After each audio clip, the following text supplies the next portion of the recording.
This is the Honey Badger Large Blackout Tanto fixed blade. Got your lanyard hole there. Got your GRN Honeycomb scales. It's all blackout. Nice flipping action. It's a D2 steel blade. This is really a nice size. This is a large size, the Tanto blade. See how it fits in my hand? Nice jipping on the back. Nice smooth action.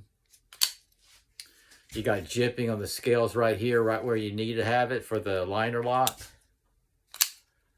That's the Tanto Large Honey Badger. Honey Badger don't care.